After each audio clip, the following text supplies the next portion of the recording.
right, ladies and gentlemen, welcome. We are now here on Renegade. This is hopefully going to be posted right after Ignite. Um, Friday Night Renegade. We're going to pair it with Ignite. So, we have a special guest today that we featured a little over a month ago. And we haven't featured him yet. Not in this attire. He has a whole new look, a whole new style. He's obviously in KDA. He is ATW the Warrior, or should I say, the Street Warrior. Now we're going to get the Street Warrior in here, and we're going to let him take over. He's going to take over, he's going to answer the paper right in front of you, and he's going to answer all of the questions that we have for him. So, ATW, come take a seat and take it over. Alright. What's up, Renegade? What's up? It's been a while. It's been a long time. Now, obviously, I've gotten a new hairstyle, as you guys may see. It's definitely not my normal style, but, I'll take it. So, I guess these are the questions that Squa left me. I don't know why Squa, why don't you want to answer them with me? Like, why? Why don't you want to answer these questions with me? I don't get it. Anyway, what did he ask? How are you feeling heading into Summer Bummer KDA match? Okay, so honestly, how I'm feeling? I mean, I feel pretty good about this match. I'm not gonna lie. I think there are a few things that, are obviously going to affect the match. Like, of course, it's in my hometown, Puerto Rico. It's a Puerto Rican street fight, so that's going to be pretty good. I obviously am 25% Puerto Rican, so it's going to be nice to have something from part of my culture on MOF. I feel like it's going to be very, home to me, Obviously, my family is going to like this match. They're going to love it. I'm going to love it. I'm going to love brutalizing Sam in my own country. And, it's going to be pretty nice. So before we answer other questions here, obviously, this is a KDA ownership match. I've had one in the past. I had one against Janite for the KDA title. It wasn't labeled as ownership. I don't know why Greg Byrne did that, but I've had an ownership match against him. So yeah, this is my second KDA ownership match, and I'm genuinely very excited. I feel like the storyline, with KDA and with King Dragon Artist, has gotten so much better. A lot of people, including King Dragon Artists, were very exclusive on this, but I think, ultimately, the fact that the storyline is, getting so much better and, matching up with the whole, thing, it just makes it, so much better for, KDA and just MOF in general. Wrestling needs a good storyline. So when you have a good storyline, you're a good wrestler. Anyway, let's see what other questions we got here. What is your favorite music track? Okay, this is going to be kind of embarrassing. I know this is my interview now that Squa doesn't want to be here, but honestly, I'm a big fan of, Kill Switch. I love Kill Switch. You obviously see I got a mullet. I'll explain that in a minute. But yeah, I love Kill Switch. I love this one song that he has that's called This Fire.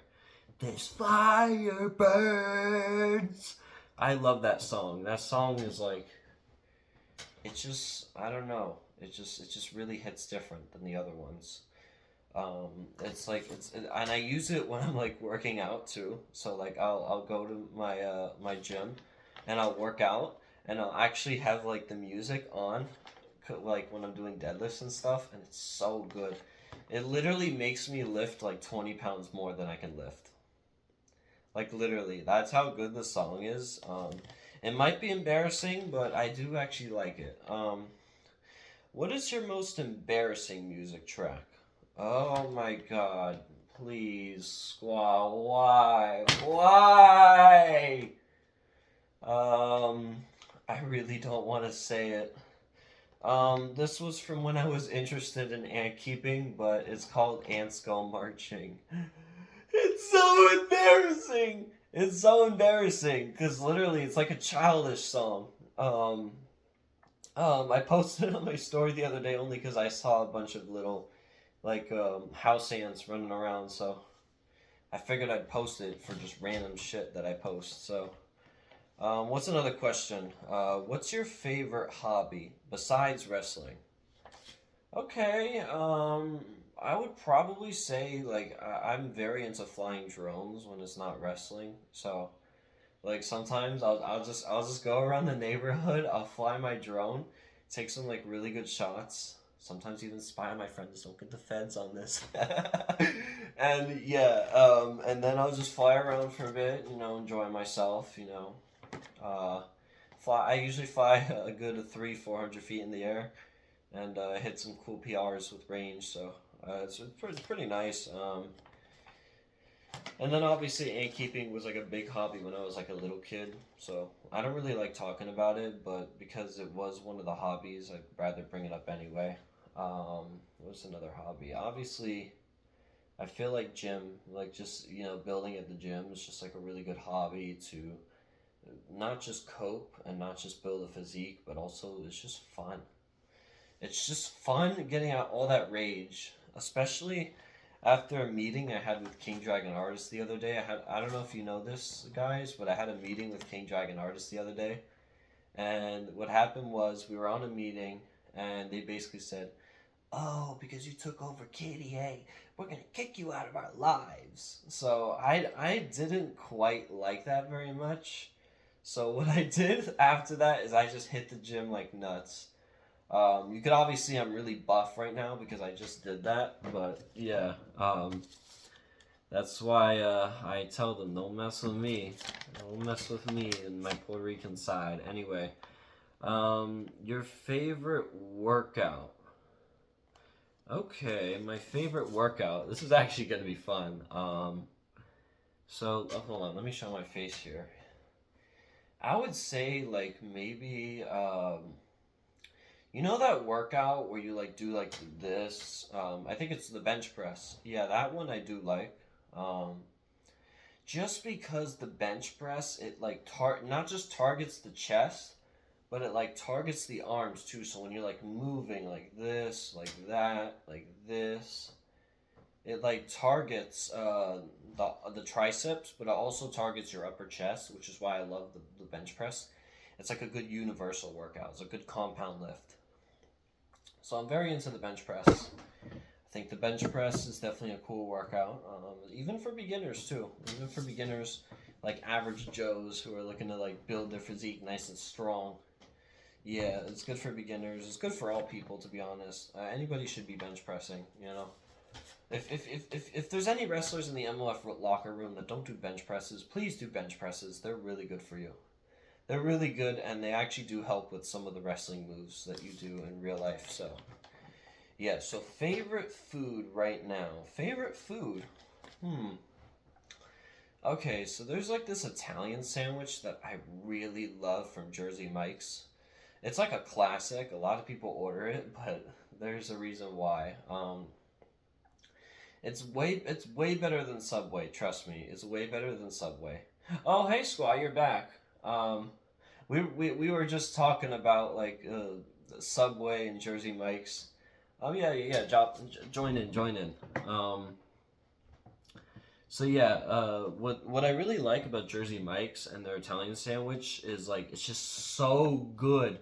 It's like I don't know how to explain it. It's like soft, but it has like a really good flavor inside of it that I just love.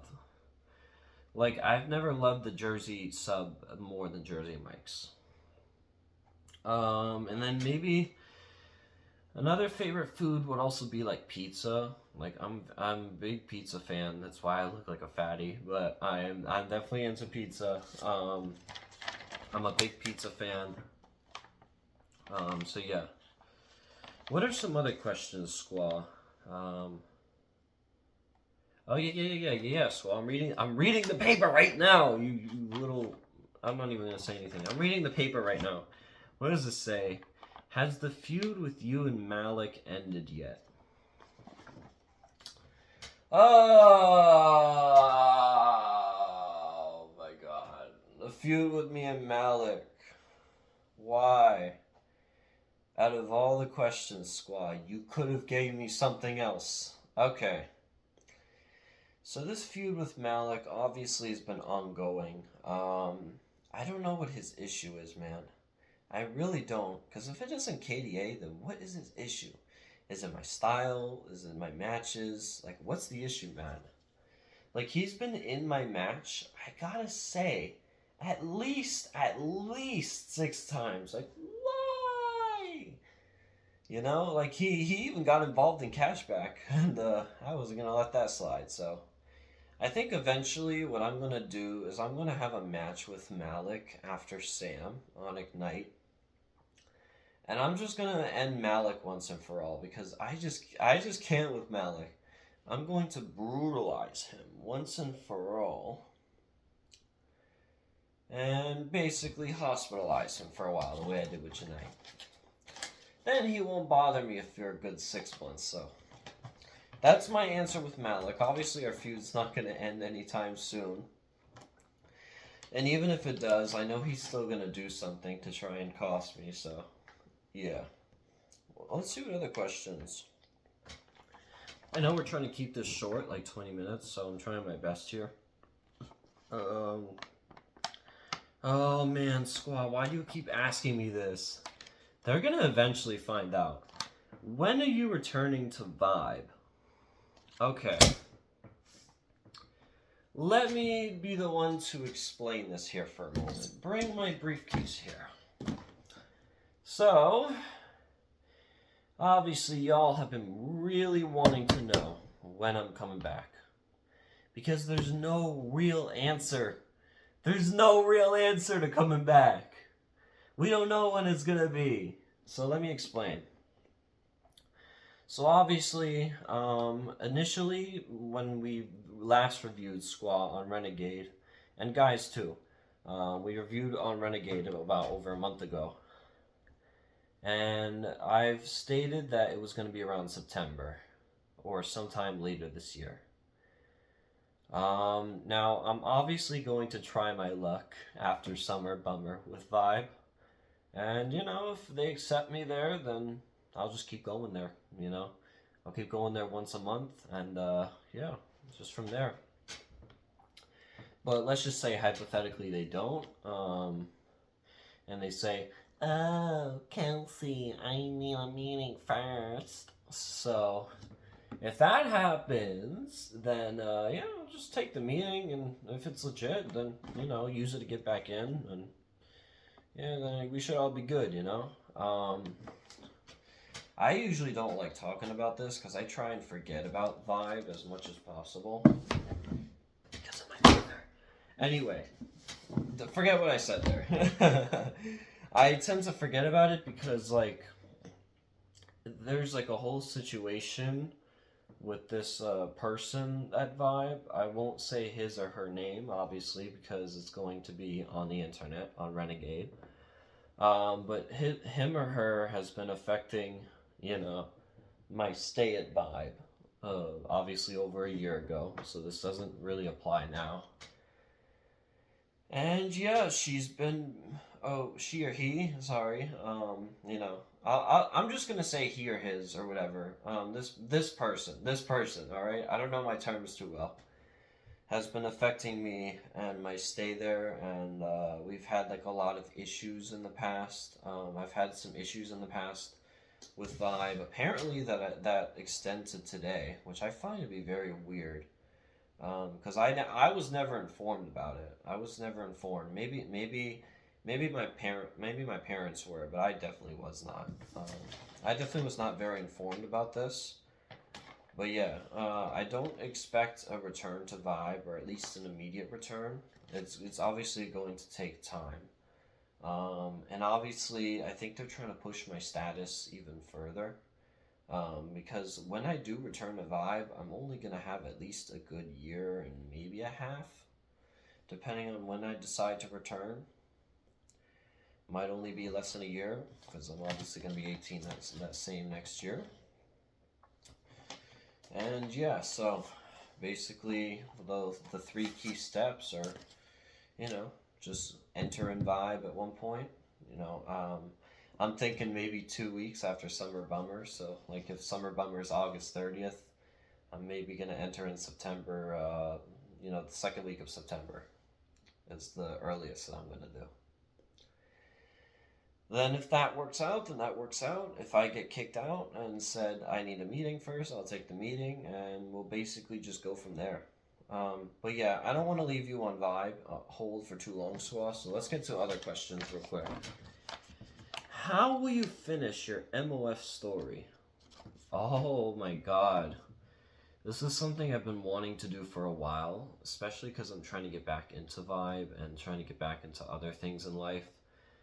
I'm trying to finish my MOF story. And thanks to me winning the briefcase, now I have an open chance of winning a world title. Now, let's just talk titles for a moment, because I know there's different meanings to titles. Obviously, if I go after Realmix and I win the Realmix title again, that's not going to finish my story. It's a world title, sure, but it's not going to exactly finish the story and make sure it cements my goal to become a WWE wrestler. What I'm going to do is I'm going to steal the MOF champion. I'm going to cash in at some point this year. Whenever I feel like it and whenever I think that they'll least expect it is probably when you'll end up seeing me in the ring with the briefcase. There are no promises. But yeah, I'm definitely going to try and go after one of the 2 world titles. And then after that, even with the Realmix title, even if I let it go, I have the option to leave MOF or I have the option to stay. But with the world title, I don't have the option to do that. So, yeah. So what basically happened also with the Realmix title, when I held it, Greg Byrne that same day gave me the option to leave MOF or stay in MOF. And I chose stay because I feel like there's still more potential for me on MOF. I feel like my potential hasn't gone out of gas yet. So, honestly, I don't know when I'm going to cash in this briefcase, and I'm not going to do any spoilers. I'm hoping sometime before Factions Day, at most. But yeah, and Factions Day is next year, so it's going to be pretty good. Oh yeah, so I guess we're at the conclusion now. We've been here for a good 20 minutes. So yeah, do you have any words, Squa, or, oh, okay, you're quiet. You're just staying over there in the seat, Squa? Yeah. Is there any more questions I can add to this, too? Oh, okay, I can add questions. I can actually add questions to this? Okay, cool. I'm gonna add questions to this. How about, like, I don't know, what's your relation with you and Sam in real life? In real life, I really don't want to say his name, but yes, I am friends with Sam in real life. Me and him used to go to the mall, we used to go to a bunch of places, but I think because of this MOF persona and this MOF, whatever's been going on in MOF, in real life, we've kind of, gotten a little personal, I feel is like, me and Sam, we're pretty good friends as of like a couple weeks ago, but because of this KDA atrocity, and because he didn't know that he was flagged for an ownership match, but he obviously is, that raises questions about like our friendship in real life, and I guess he just kind of left me and blocked me and left me for dead, so That's okay because I need to maintain my persona here. So honestly, it kind of just matches with that, the fact that we're rivals, and we'll always be rivals. So, but yeah, even though me and Sam are like mortal enemies, this is gonna be the only place on MOF where you can get real information.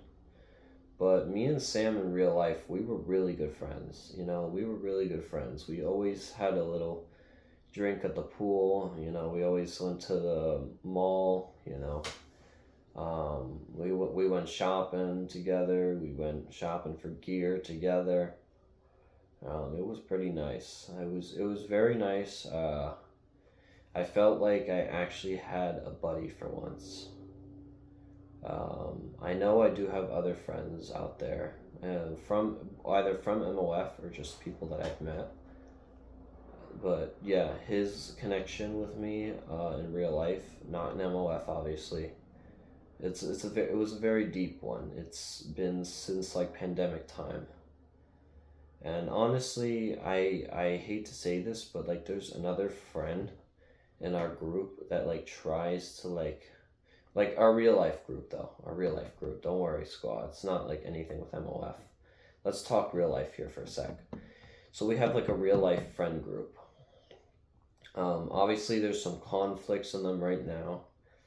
What Jeffrey, I don't know if you know him, JK Janite or something like that. Don't ping him please. JK Janite, what he tried to do, because he was angry at the fact that I'm King Down Associates and I'm the leader of KDA, what he tried to do is he tried to get Sam to be on his side. He tried to get Sam on his side, like, hey, come here, Sam. You know what we're gonna do? I'm gonna manipulate you. I'm gonna get you to betray ATW. Betray him. Exactly. Jeffrey is he's a very manipulative person. He likes to manipulate people. He likes to get them on his side. You know, he likes to get them on his side. He likes to get profit out of it. You know, the profit he got out of this is getting Sam to basically get on his side of the things. He got Sam to believe him, and he basically believed Jeffrey. And he basically, what he did was he betrayed me. Now, my advice for anybody out there, even if you're not a wrestler, even if you're not a wrestler who's actively wrestling, or if you're just like a little kid watching this video. I have friends with kids who are watching this video right now. I have advice for all of you. The advice is, when you're making friends, kids, don't start picking people immediately. Pick the people that come in your life for a reason. Pick the people that come in your life for the good things, the good qualities. Because the people who come for the good qualities will stay forever. Those people will stay forever, and they won't ditch you for some weird argument. If you had an argument with this person, they would understand that something bad is up with their relation, and they're gonna fix it. You know, they know how to like handle it. But let's just say you had like a temporary friend, or like a friend that you just meet at a social place, you know, any places that are social, church, school, programs, you know, you meet people from those places, and they don't, you know, and they pretend to like you, or they pretend to be good to you, but then eventually when they find someone better, they just leave you. They leave you for dead because they feel that like this other person could be more potential, and eventually when they go with that other person, eventually they're going to leave that other person too, and then they're going to go on to this person and that person and that person. That's how it works. So honestly, kids, I think y'all need advice, because, you know, picking the right friends is very important. You know, it's very important for life in general. Picking the right friends is always going to be important. Always and forever, all right? Always and forever. Use my KDA saying and use it and implement it into your friendships, all right? Anyway, Squa, I think I gave the little kids some advice here. So I'm going to leave and I'm going to let you take over, Squa, since you're just sitting over there, all right? And yeah, thanks for this interview, guys. I love being on Renegade. I love taking out my rage at Renegade. It's so fun. Anyways, see y'all. See y'all on the night. Alright, well, that was the interview. I'm right behind the camera, by the way. But that was the interview. It was really good. I generally like what ATW had to say. So I'm actually very proud of him for, resolving his inner conflicts. Obviously not his friendships. But it was really good how he handled the situation. Now, I'm going to respond to a couple things he said. Now, obviously, I don't know what's going on with Vibe because I'm not associated with Vibe. I'm associated with MOF. But I generally see ATW eventually going to go back. ATW is a way of manipulative. He likes to sort of bribe people. He likes to make people think, oh, wait, he's going to be the good guy now. He's going to go back. Wait, Squa. That is not who I am. I did not ask for your opinion. Okay. I'll move over here. Yeah, so what I was saying is, he likes to get people on his side. But yeah, and then there was this thing with, Malik. Malik has obviously been with ATW for a while in this feud, and I understand ATW is getting rid of it, and eventually he's going to do that. And yeah, all will go well for ATW. This is going to be the end of Renegade, so I hope y'all enjoyed. I'm going to come over here towards the camera. Yeah, so tune in on Renegade. We're going to bring ATW in maybe at least once a month, once every 2 months. And yeah, we'll just get his side of the story. And yeah, have a good day, everyone.